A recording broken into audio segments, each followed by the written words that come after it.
দিনটা হচ্ছে বিশ্বকর্মা পূজার দিন। আজকে হচ্ছে আমাদের বাড়িতে ছোট করে একটুখানি পুজো করা হবে, কারণ দাদার বাইক আছে আর আমার মেশিন আছে। আর দেখো সকালবেলা কি বৃষ্টি শুরু হয়েছে, আর আমার লাগছে প্রচণ্ড ঠান্ডা। তো বাইরে প্রচণ্ড বৃষ্টি, তো দাদা বারান্দাতেই গাড়িটা ধুয়ে নিচ্ছে, আর মা ঘরটা একটুখানি জল দিয়ে ওই ঝাড়ু দিয়ে দিচ্ছে। আমাদের তো আর সেরকমভাবে মুছতে হয় না, তো এইটাই করছে। আর আমি তো ঠান্ডায় কাঁপছি, আজকে আমার প্রচণ্ড ঠান্ডা লাগছে, কি করব। তো দাদার গাড়ি ধোয়াতে অল্প হেল্প করে তারপর স্নান করে এসে মায়ের সঙ্গে একটুখানি হেল্প করলাম। আজকে একাদশীও আছে, তো মা একাদশী করবে আর আমরা খাবো ভাত। তো আমি একাদশী করিনি এবার, আমি আগে করতাম, মোটামুটি কয়েক মাস করেছি, আর এখন করা হচ্ছে না কারণ আমার শরীরটা বেশি ভালো যাচ্ছে না, সেই জন্য।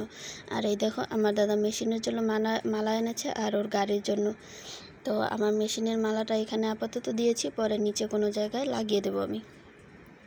তো তোমরা সবাই কেমন আছো? আশা করছি ভালো আছো, আমিও ভালো আছি। আমার নতুন একটি ব্লগে তোমাদেরকে স্বাগত জানাই। আর ভিডিওটি দেখতে দেখতে চ্যানেলটা সাবস্ক্রাইব করে পাশে থেকো। এই দেখো এখানে পুজোর সমস্ত কিছু রেডি হয়ে গেছে। ওটা হচ্ছে আমাদের আসনের পুজো, আর এদিকে হচ্ছে ঘটে করে মা আলাদা করে বিশ্বকর্মা ঠাকুরের নামে বসিয়েছে। তো মা পুজো দিচ্ছে, আমি একটুখানি ভিডিও করছি। আর অল্প একটু জায়গা, যেহেতু আমাদের এক্সট্রা কোনো ঠাকুর ঘর নেই, তো এখানেই সমস্ত কিছু অল্প অল্প করে করা হচ্ছে। সমস্ত কিছু ম্যানেজ করে করতে হয়, ওই আর কি, যা হয়। অল্প একটু জায়গা, দেখতেই পাচ্ছ, এদিকে মেশিন, তার পাশে বিছানা, তারপর আবার ওখানে ঠাকুরের আসন। তো পুজো টুজো কমপ্লিট করে আমি এসেছি রান্নাঘরে। মা আজকে রান্না করবে না, আমিষ ছিল দেখে নিরামিষ হলে মা রান্না করতো। তো আমিষ যেহেতু আজকে সেরকম কিছু করা হয়নি, মা রান্নাঘরে আসবেও না আজকে। মায়ের আর কোনো কাজ নেই, মা ও ঘরেই থাকবে, ওই ঘরেই খাওয়া দাওয়া সমস্ত কিছু হবে। খাবে তো ওই ফলই শুধু, আর কিছু না, একাদশী যেহেতু। তো এখানে আমি ভাতটা রান্না করছি, মানে ভাত হয়ে গেছে, ভাত এখন আমার নামাতে হবে, তারপর বসাতে হবে সবজি। আর সকালবেলা আজকে শুধু 1 কাপ চা খেয়েছি, আর কিছুই না। প্রচণ্ড খিদে পেয়েছে, এখন ভাতটা নামিয়ে তরকারি করে তারপর আগে খেতে হবে। বাবা সকালে খেয়েছিল, রুটি ছিল, তো রুটি খেয়েছে, আর আমি কিছুই খাইনি, শুধু 1 কাপ চা খেয়েছি, আর মনে হয় 2টো বিস্কুট, ওইটুকুই খাওয়া দাওয়া আছে এখনও পর্যন্ত। তো ভাতটা এই যে নামাচ্ছি। আমাদের গরিবের রান্নাঘর, সমস্ত কিছু তোমরা ম্যানেজ করে নিও। দেখো ওখানে ভাঙা আছে ওয়ালের ওখানটা, তারপর ওইদিকে হচ্ছে চালের হাঁড়িটারি আর কিছু কৌটোর রাখা আছে।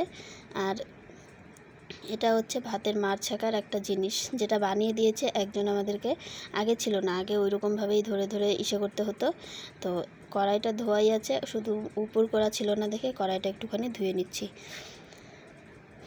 কড়াইটা ধুয়ে টুয়ে তারপর আমি রান্না করব, যাই হয়।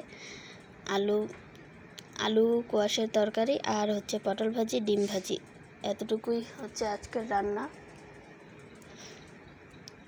তো এখানে দেখো ভাতের মারটা একদম ঝরে, ভাতটা সুন্দর ঝরঝরে হবে।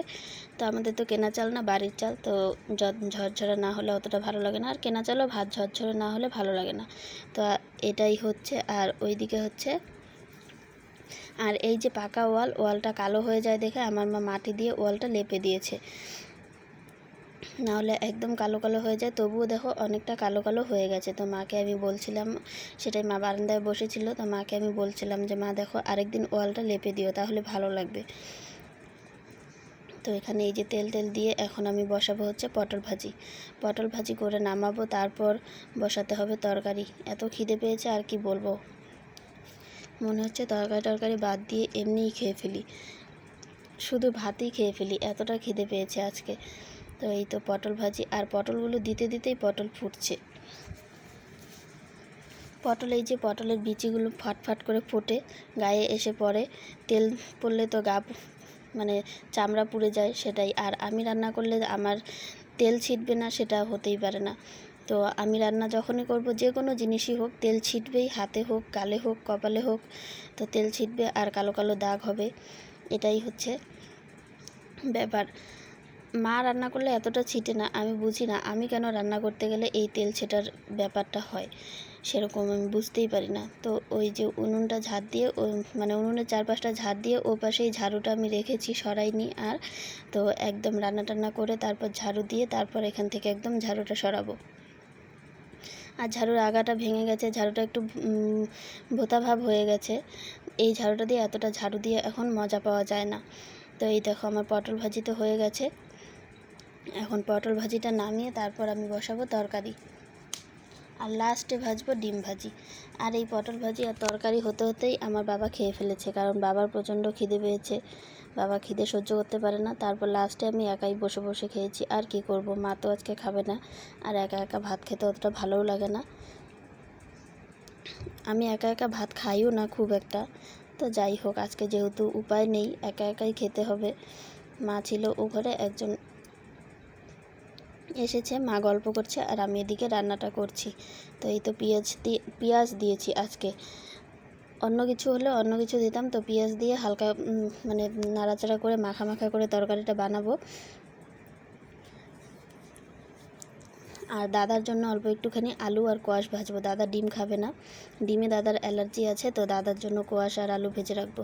গ্যাস শেষ হয়ে গেছে, তো সেই জন্য সমস্ত কিছু একবারেই করে রাখছি। গ্যাস থাকলে তো একবারে করতে হয় না, ও রাতে আসবে, তাহলে রাতের বেলা করলেই হয়ে যেত। তো এখন আমি তরকারিটা রান্না করি। আর আলুগুলো হচ্ছে সেদ্ধ করা আগের থেকেই। সেদ্ধ করা না হলে ছোটো আলু অতটা সেদ্ধ হবে না, শক্ত শক্ত থাকবে, তরকারিটা ভালো লাগবে না খেতে। তো আমি তরকারিটা রান্না করি। এই দেখো, তোমরা কিন্তু দেখে বলবে তরকারি কেমন হতে চলেছে।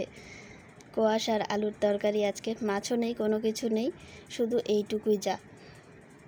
তো রান্নাবান্না শেষ করে এখন আমি যাই, রান্নাটা শেষ করে। এই তো দেখো, রান্না শেষ করে আমি বসেছি খেতে। তো একা একাই খাবো। এই তো ডিম আমলেট, পটল ভাজি, আলু কোয়াশ ভাজি, দাদার জন্য যেটা ভেজেছি সেটা আমি অল্প নিয়েছি, আর ডিম ভাজি আলু কোয়াশের তরকারি দিয়ে আমি ভাত খাচ্ছি আজকে। তরকারিটা কিন্তু সত্যি খুব টেস্ট হয়েছিল, মানে এতটা টেস্ট হবে আমি ভাবতেই পারিনি। অনেক দিন পর রান্না করলাম, তরকারিটা খুবই টেস্ট হয়েছে। আমি ভাবতেই পারিনি সত্যি সত্যি যে তরকারিটা এত টেস্ট হবে। তো আমি খাওয়া দাওয়া করি, তোমরা দেখতে থাকো। ওদিকে মা এসেছে, কী যেন বলছিল। তো টাটা বাই বাই, আজকের ব্লগটা আমি এখানেই শেষ করছি। তোমরা সবাই ভালো থেকো, সুস্থ থেকো।